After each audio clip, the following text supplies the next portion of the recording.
Morning. We're continuing this unconventional series on verses that are often misinterpreted. This morning, we're going to talk about a verse that is misquoted, and that's why it's sometimes misinterpreted. Money is the root of all evil. It's not.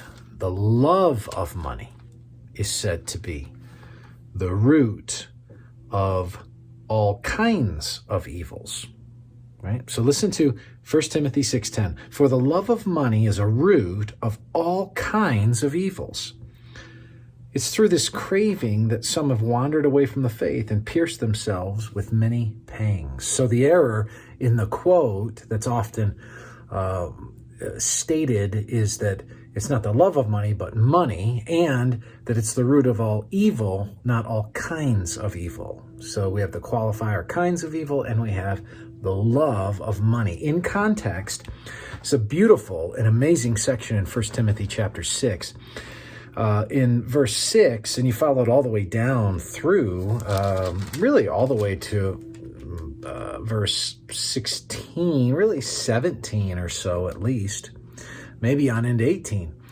You get a section about contentment and riches and how to view possessions. 1 Timothy 6:6 says, but godliness with contentment is great gain. Verse 7, for we brought nothing into the world, and we can take nothing out of the world.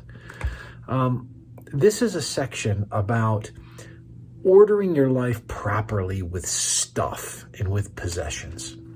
When Jesus told the parable of the sowers, and he talked about the seed cast on the different soils, and one of the seeds landed on soil, grew up, and was choked out by thorns. He referred in Matthew 13:22 to the one sown among the thorns, and he says, this is the one who hears the word, but the cares of the world and the deceitfulness of riches choke the word, and it proves unfruitful.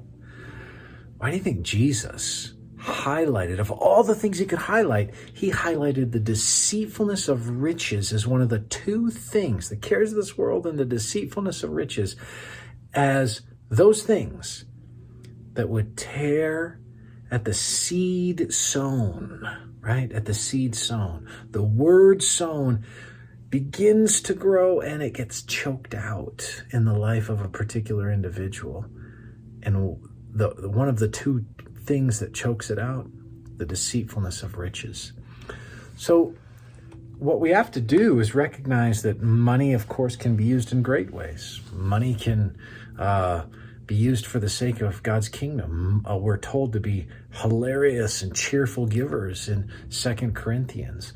We have great opportunity to use our resources in wonderful ways for God's kingdom. Money's not the problem, but the love of money is a serious problem, and Jesus saw it as such a problem that he would say you can't serve God and mammon, or the God of possessions, the God of stuff, the God of money.